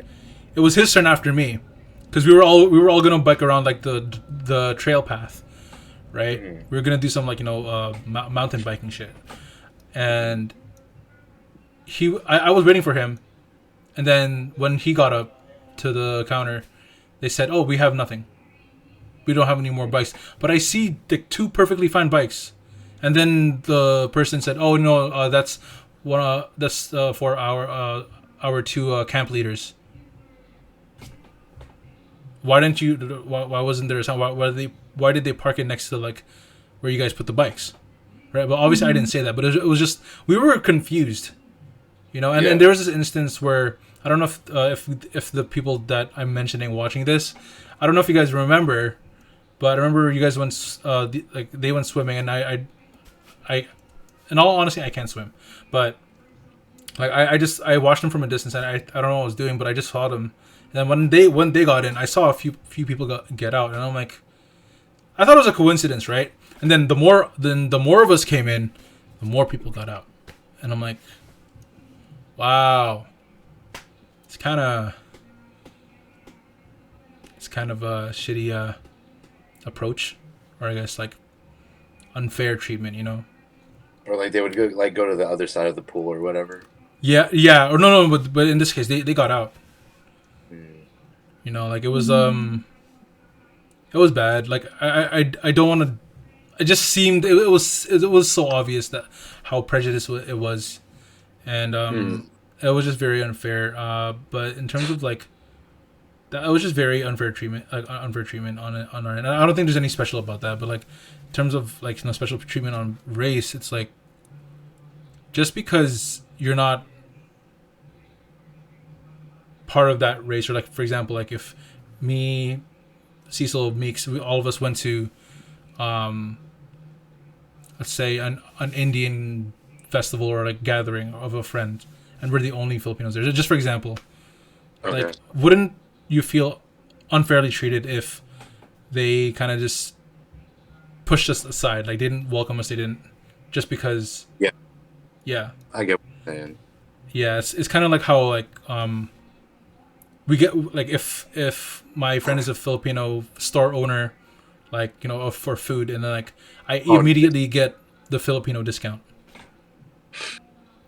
or like if like, for example, if I was this kind of friend, I joke around with Cecil with this, but like, Oh no, I joke, no, it's like this, it's like I find out Cecil runs a store, I would be like, "Oh, Cecil, come on, Filipino discount, sige na kuya, sige na." Like I would just kind of, just because we're both in the same race, like you call me kuya. I don't think there should be, like, in my perspective, I don't think there should be any special treatment just because, due to our race, because I feel like we're people at the end of the day. I don't think there should be some sort of special treatment and then unfair treatment towards another just because they're not part of our culture, or like we're not a part of their culture. So you're saying like just to sum it up, like everyone should just be kind of just treated the same. Yeah, just be fucking nice to each other. Like how? Okay, there's one thing I really want to say, Yeah. just because like I'm not trying to like play devil's advocate or whatever, but it's an honest thing to say. Okay. do you guys ever have like moments where getting that special treatment's kind of like you don't really mind it? You know, like for Oh example, yeah, yeah, the discount. Subconsciously, yeah, we don't like Yeah, we like yeah. wouldn't, that's the yeah. thing. Like, do you ever like? I understand like we do just as an outlook of like, oh, we want everyone to be treated the same, but there are, in all honesty, we are only human at the end of the day. But when we do get that discount, we do like it Feel compared better. to, yeah, we feel so much better. Yeah. And like it does, like on the outside, it looks like, according to how Neji explained it, it does kind of look kind of wacky or whatever. But Mm-hmm. on the inside, we do like it. You know, like there's certain aspects where I do love being Filipino and like going to like Chow King or like Jollibee or whatever, and I try to speak Tagalog again. They're like, oh, like they'll pour extra, they'll like put more for me or whatever. You Yeah. know? There's actually something that has to do with that. Like, so I remember in 2011, just to touch on it a little bit more. I was in the Philippines, and that was my first time home, like in years. And I was at this local mall that had a Jollibee, and me and my kuya were talking about like, no, sorry, we went to a Jollibee and like an electronics store. You know how you know how some like electronic stores like, they kind of sell like fake Beats or fake AirPods and whatnot. So during this time, it was like Dr. Dre like Beats tours or whatever, like the earbud versions. I remember I faked a British accent, Oh my gosh. and when they thought, because I was fairly pale during the time, when they thought I was like a British Filipino. Can we hear your accent? No, I don't want to do it now. It's just gonna sound forced. I would have to talk like consistently. But anyway, yeah, I just spoke in a British accent, and like this girl started like, she was very kilig, she was very excited, and like She was cute. I don't remember, man. Like it was she got excited and she asked me to take a picture with her, and then she was like, she gave me these the Beats for free, like, oh, this is on the house, blah blah blah. And like she started talking about, oh yeah, my and she started talking about the UK for some reason. She was like, oh yeah, my cousin's from the UK, blah blah blah. And like, is it nice over there, do you have a girlfriend? And I'm like, ma'am, I'm only 13. And then I went, so like after that little like part in the store, we went to Jollibee to eat. I told my kuya, I'm like, watch this. I go up and I order like, oh hey, can I get, in a British accent, I was like, oh, can I get a sorry, what was that, burger steak combo, right? With extra rice. And then I was speaking in a British accent, and she's like, oh man, this lady, I remember, she's like, sir, are you from Britain? And I'm like, oh yeah, I just flew here with my family. Oh, you're Pol Filipino, but you speak Britain? And I'm like, yeah, like yeah, we're just here. And then she's like, oh, she was like this. She's all like, oh my god, like are you artista? Are you an actress? And I was like, no, like we're just here. And then, bro, she came around the counter, called her manager, then her assistant manager, I'm pretty sure, and like two other coworkers, and like took a picture with me and my kuya. Yeah. And then gave me an extra burger steak combo. Like, oh, this is on the house. Enjoy. This is the Filipinos version of the McDonald's. And I'm like, okay. And I like when I think, I want to try this out now. No. Like when I think about it, it's just like I realized like how Powerful. not powerful. You know how you said your Lola like idolizes.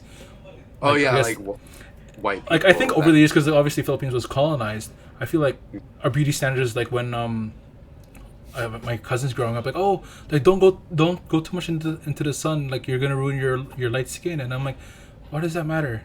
Dude, I'm dark as heck. No, bro, I'm like mocha and vanilla. I don't know. I'm pretty light.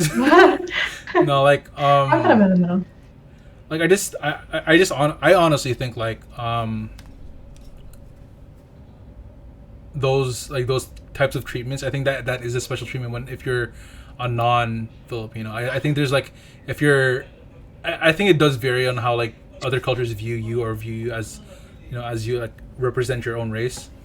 But yeah, I just, even though it was funny at the time, I personally don't like being treated like that, because like there's this instance where for example, if I go to the Philippines and I ask a price of a mango, and I'll say, oh, kuya, magkano to? Like, how much is this? He would say, okay, 50 pesos.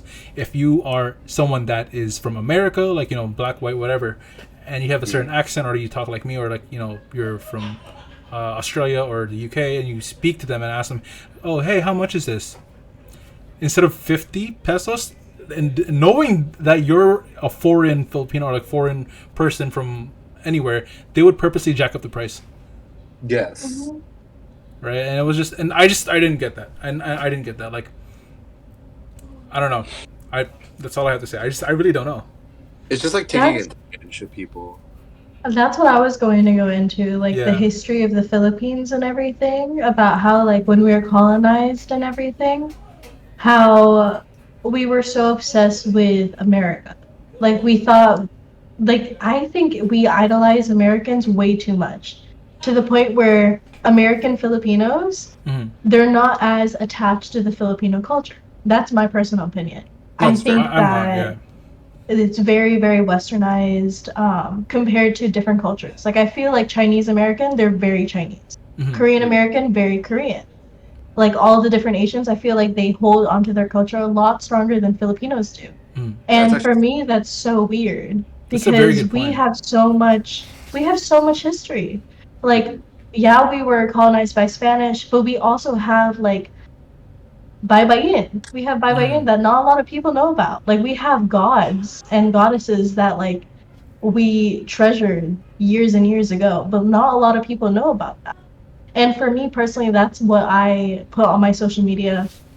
Like I love OPM and I want to bring that back to Filipinos who want to learn more about their community. And I think it's really awesome that like people who aren't Filipino are like wanting to learn about it too. And I don't know, it's just with like special treatment and everything, I feel like we idolize Americans, not just white people, but like just Americans in general a lot. Mm. And we should go back to our culture, go back to our roots, in my opinion. Yeah, like I feel like we hold, especially my some of my relatives, like they wanna. It's like, okay, my dad's right outside, but like I kind of noticed that when Oh, Neji. so Trouble. so no no, I'm referencing to my dad because like when I wake up, all I hear is Filipino vlogs, right? I don't hear like CP24, like Canadian news, right? Anytime I would hear Canadian news, I would feel like I'm in a different country. Like it's like my house is mainly Filipino, right? But like what I'm saying is like I feel like not all. I'm not saying like not all, but I just feel like there are some Filipinos that strive for Western validation. Like my dad would search up like, oh, foreigner reacts to like Filipino singer, and then like that's all he would talk about. I'm like, but why do we? Why do you care? Why do you? Yeah. Why do you care? Like, it's nice to see like, people seeing us as like more than like, Manny Pacquiao fans. Like I get it, right? There's a understanding to that, but it's like, but why do I guess some Filipinos need that constant validation from Western culture? Like just because like they're just to see the reaction of being amazed by a young singer prodigy from the Philippines or something like that, like it's like or like these videos of like foreigners visiting the Philippines saying like, oh, it would be the title would be like, oh, top 10 reasons why you should move to the Philippines, top 10 reasons why you should do this and that, like, oh, the Philippines is the most safest place to be. It's like I don't know how to feel about that, and like that, and that's what my dad like constantly watches, and I'm like, I don't mind it. It's like why search for that, why crave for that validation? Like there's no need for it. That's Yeah. true. And I feel like I actually talked about this in VC with like the guys and the girls and Yeah. everything the other day. We were talking about how a lot of the supporters of the Filipino community aren't even Filipino. Most of them aren't Filipino unless it's like Valkyrie. But everyone else is mostly white. Mostly white or mostly Latino or like a different culture. And it's shocking to me. It's like weird. Like, why aren't more Filipinos supporting their own culture? Yeah. Yeah. It's for me, I find it a bit not embarrassing, but it's just like, why? Like I want to say something to my dad because like sometimes he does talk about it a bit too much. Because I still want to hear his point of view from it, right? But it's just like instantaneously, or at least subconsciously, I just find it unnecessary. Because like, bro, we shouldn't need someone else's approval just to like be seen in the eyes of the public, you know? Right? Like I remember like there would be times where I had a friend that would constantly bring up Manny Pacquiao to like our Latino friends, and I'm like, okay, yeah, he beats like all the Latinos, but like why constantly, like, we get it, man. There's other things. Yeah, about there's other things besides Manny Pacquiao. There's other things besides lumpia kili kili or whatever, whatever, you know. Like it's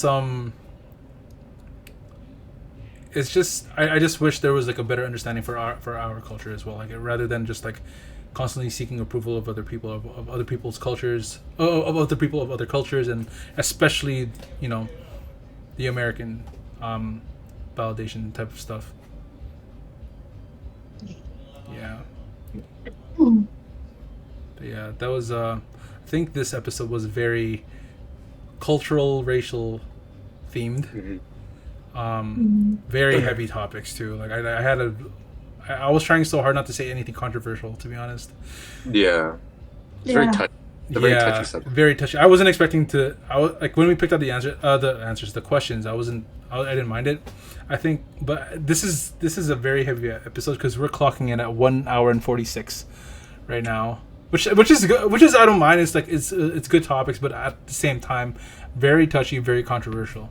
But it has to be talked about because I feel like people are too scared to talk about it, not to get canceled, not to, you know, get into a debate. But we do have to talk about it because there are some unfairness. There are some like angled perspectives that we don't understand, that we kind of question ourselves. So yeah, I think today went pretty well. Despite, I don't know if you guys hear my parents laughing on YouTube, but no. Oh, thank God. Okay, because I thought my dad was gonna knock again, but no. Yeah. I'm really glad to be back doing this. I actually want to say thank you for everyone that submitted the questions so far. You guys can still submit the questions if you want. I'll still put up a story, and you guys can DM me personally on my main account or on the WONDERBOX podcast account, which I'm going to link below. And you can follow that, and you can press the link in the bio, or like, you know, answer through our stories over there. You can do it through Meeks. Mason will get him to do it once he does come back. Cecil, you have to do it this time because I don't think you knew that you had to get. How was I supposed to know? No one talks to me. I messaged you about it. I don't think you remember. You gotta message me twice. But yeah, like all of us are free to message, and Meeks does the Instagram questions as well, so you can answer her through there. I'll plug her socials below, and Cecil and mine's and Mason's, and yeah, like there's a lot of variety of topics that you guys can submit. It doesn't have to be topics. It doesn't have to be, you know, it can be situations that you're stuck in, and if you want, you can submit those anonymously. If you don't want, you know, tea to be dropped, or, you know, assumptions to be, like, you know, if you get messages one day saying like, hey, did you submit that question on? Did you submit our situation on the podcast? Like, that's why we have the option for you guys to put in your names or submit it anonymously. So if you guys have situations that you need perspectives on, like if you're in a verbal altercation, and you not altercation, say a bit of drama, and you need, like, you know, opinions on it, and, like, you know, just to hear some other perspectives, we can do that. We're not trying to insinuate everything, we're not trying to make it escalated or anything, just so you know. But yeah, this is how it's gonna go. This episode is pretty long. I'm gonna cut it short here. So again, I'm Neji. That's Meeks. This is our newest member of the family. Cecil is basically the Lolo of this. Dude, I am younger than you. I mean, Neji, you're older than me. I'm not taking this time. No, you're taking this one. Anyways, I just again thank you guys so much for supporting this podcast. I want to shout out to my girlfriend for pushing me to do this again because I guess I got overwhelmed with a lot of stuff, especially like when I stopped doing my hobbies. So I'm glad I did this again. So you guys can catch us on Meeks' TikTok. She's going to be posting some highlight reels, especially from this episode. Just probably a lot. I don't know what she's going to post, but we're going to be available on YouTube, Spotify, Apple, iTunes soon. iTunes? We're actually going to make it on iTunes? Yeah. I'm working on that. So for now, mostly Spotify, YouTube, and you're going to see our clips on TikTok. We might make a TikTok account just to put our highlights on there so you guys can follow us on TikTok. And again, if you guys have any questions, you guys can submit it to us anytime, or we'll start shuffling through them. And we will be taking guests, not all the time, but once a month, maybe twice a month. So twice a month, but like I don't know how often in every episode. So maybe just one guest every other few episodes. Guests. Yeah. So with that, message from our sponsors. Oh wait, no sponsors. No sponsors. Not anymore. Not right now. Okay, how about like Meeks and I? We will sponsor the first one. I don't know what we would do as a sponsor. I have no idea. Oh, I got one. Okay. I'll do a sponsorship, whatever. Just for this episode. If you hit me up about anything on my Instagram, I will give you free shipping and let's say $10 off your first purchase. He's trying so hard not Can to. I message? Can I message? Do we count? Can I be Can we that? get free shipping? No, you guys don't count. Dang it! Well, it depends. Okay. That's favoritism. I'll use my Smurf. I'm just kidding. No, but like I really enjoyed doing this episode despite the difficulty of the questions. I think it's a lot more heavier than what we're used to talking about, Cecil. Yeah, like I think. Yeah, we talked about just relationship stuff, and it was just me. Oh yeah. It was bad. It was mostly. I'm not the only one talking. So we did have a few relationship questions that were submitted, but we decided to avoid that for now. Just for the sensitivity of some of the people that we know, Cecil. So just for now, we're gonna. So for anyone that submitted those questions, we apologize in advance. Postponed for now, okay? We'll answer them, just not now, just because of this grumpy old man.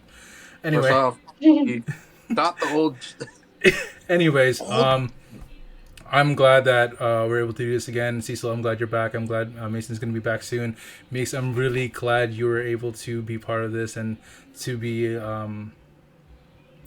to participate in these episodes. And if you guys have anyone that wants to be on the show to kind of like answer some of these questions as well along with us, you guys can bring them. And yeah, I think that's the end of the episode. I don't know how to end this off anymore. How did I used to end it off?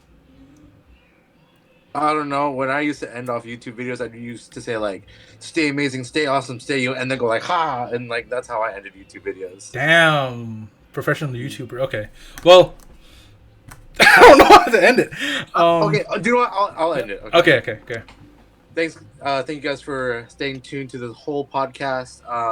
Get ready for the next time we do it. Neji, when's the next time we're gonna shoot when's the next airing? Not too sure, but be sure to follow us on Spotify and to be subscribed to our. Follow us. Yeah. Follow Neji. His Instagram's gonna be in the bio or whatever platforms he has. Meeks as well. Mason, I don't know. He's kind of a loose statement right now. And myself.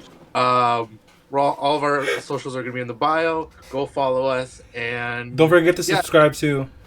Don't forget to subscribe. Thanks for listening. If you follow and subscribe, you'll see hidden content. I don't know. We could possibly do that. I don't know. Yeah. Thank you guys for watching and get ready for the next one. Probably within like the next week and a half too.